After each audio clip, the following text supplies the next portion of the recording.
Good morning po sa ating lahat. Meron lang po akong gustong talakayin po sa inyo dahil lately po, kung mapapansin po ninyo sa pagragasa ng AI or Artificial Intelligent Technology, makikita po natin dito na ito po ay naia-apply o nailalagay doon sa mga bagay-bagay from the past na pinag-aaralan noong the past na ngayon because of artificial intelligence na mga apps, makikita mo yung mga lumang litrato, ito ay gagalaw, no? At pwede mong itabi yung litrato mo as if yung mga taong hindi mo nakasama dati ay parang posibleng nakasama mo rin. Or parang yung lolo mo, di ba? Yung lolo mo na hindi mo naabutan, i-edit mo lang yung mga litrato. Then this artificial app or intelligent app ay kaya nilang gawing posible.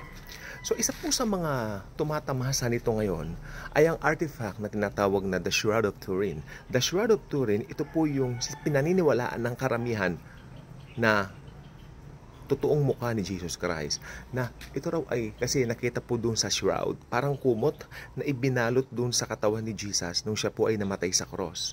No? At ang pagbalot po ay mahaba po kasi yung shroud, ihihiga yung patay dito, yung bangkay, tapos from the doon sa baba, from the pit, from the foot nung patay, nandun yung mas mahabang portion, itatakip po sa papuntang muka. So covered po talaga kung titignan niyo ng shroud, yung likod at yung front ng tao. Mahaba po yung shroud na yun. Ganun po maglibing ang mga Hudyo, no? And then they will mummify the disease o yung corpse, no? Tapos may ilalagay na parang sodarium sa muka. Ang tawag dun sodarium, ipapalibot sa muka ng patay. And from there, punong-puno po ng dugo yun. And sabi nila, dahil doon, bumakat yung dugo doon sa shroud. Kaya ang ibig sabihin, nung natuklasan itong shroud na ito ay talagang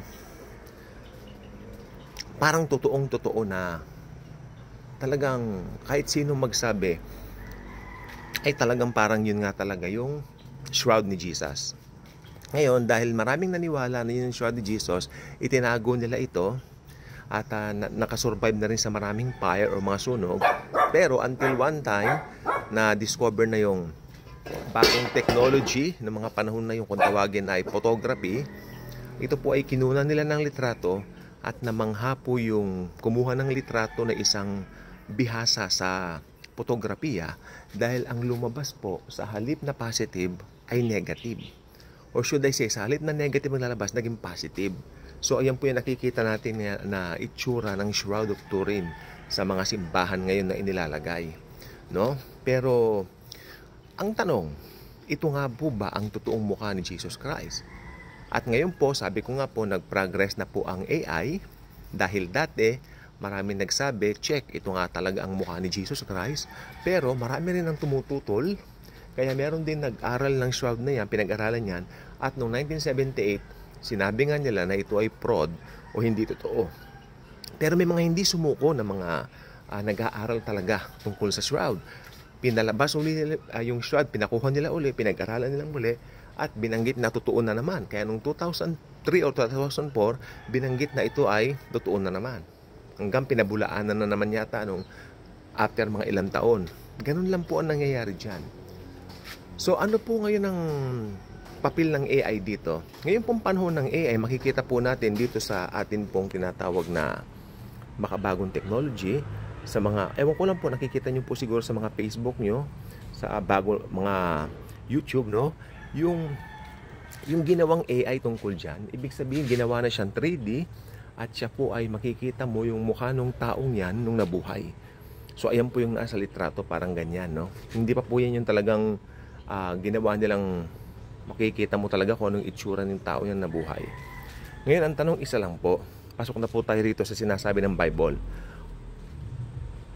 Doon po sa shroud, may makikita kayong malaking butas sa ulo ng taong yon na nakalagay doon. At meron po kayo makikita ng mga butas ng pako sa kanyang kamay. At meron din pong sugat sa tigiliran. Alam naman po natin kung sino po yan. Sino po ang merong mga sugat ng pako? Sino po ba ang merong tinatawag na sa kanyang kamay o sa kanyang tagiliran na may inulos, no, na parang sugat?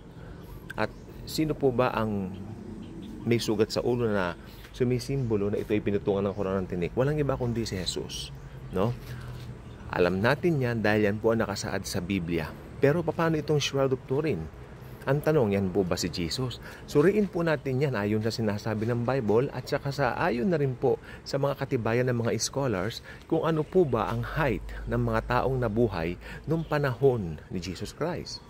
Okay, yung Shroud of Turin, ang lalaki po dyan ay tumatayo ng 6'2", 6 feet and 2 inches tall.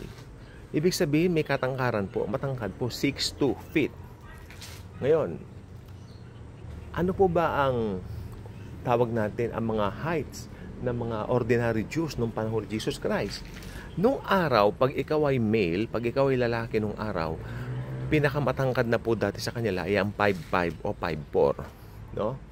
Kaya si Zacchaeus, ma-imagine mo, napakapandak talaga.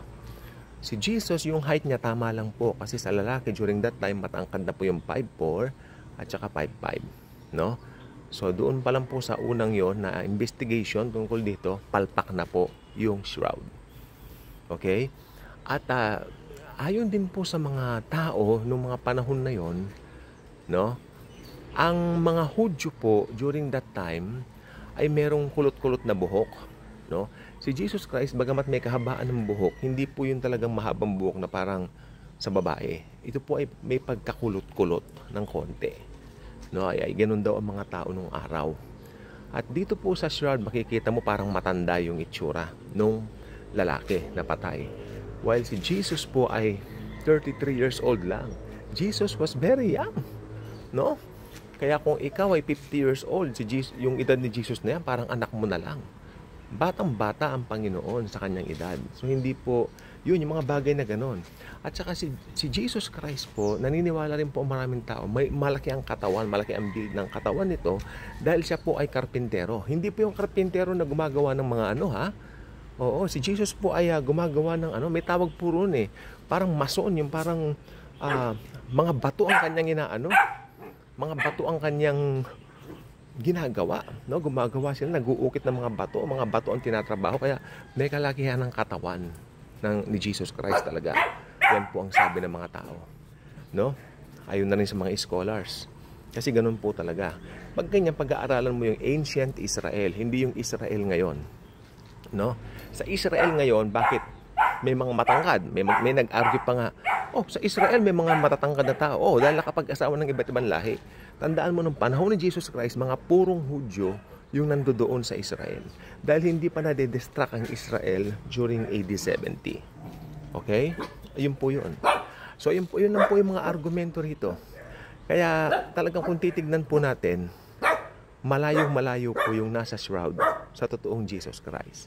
At may warning po ang Biblia dito. Ang warning po ng Biblia, huwag sasambangin, no, ang nilalang. Sa halip, sambahin mo ang lumalang. Do not worship the creation. Tulad na nangyari ngayon sa Sierra Madre. Thank you, Sierra Madre. Ganyan lang, no? Ang tao po ay punong-puno ng idolatria. At naniniwala ako, hindi papayag si Lord Jesus na mag-iwan siya ng kanyang litrato dito sa lupa.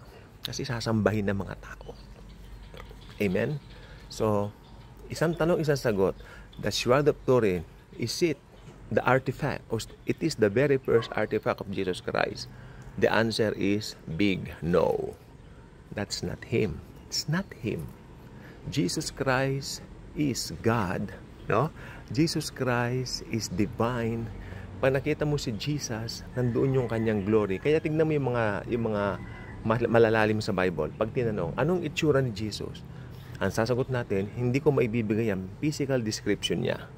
Although makikita natin sa langit kung paano ang itsura niya, kung anong itsura niya. Pero habang nandito tayo sa lupa, pag may nagtanong, ano bang itsura ni Jesus Christ? Isa lang isagot natin, maamo. Maamong maamo. Isa siyang maamo dahil siya ang Lamb of God who takes away the sins of the world. Kaya kung hindi pa kayo ka-good vibes, maging ka-good vibes na kayo by clicking the subscribe button. I-share naman ninyo ang ating mga videos at ikalat nyo ang Daily Good Vibes channel sa buong mundo dahil sa Daily Good Vibes lamang ninyo mapapakinggan talaga ang gospel, ang katotohanan at ang iba't ibang issues na may kaugnay sa pananampalataya. Salamat, God bless, mga ka-good vibes.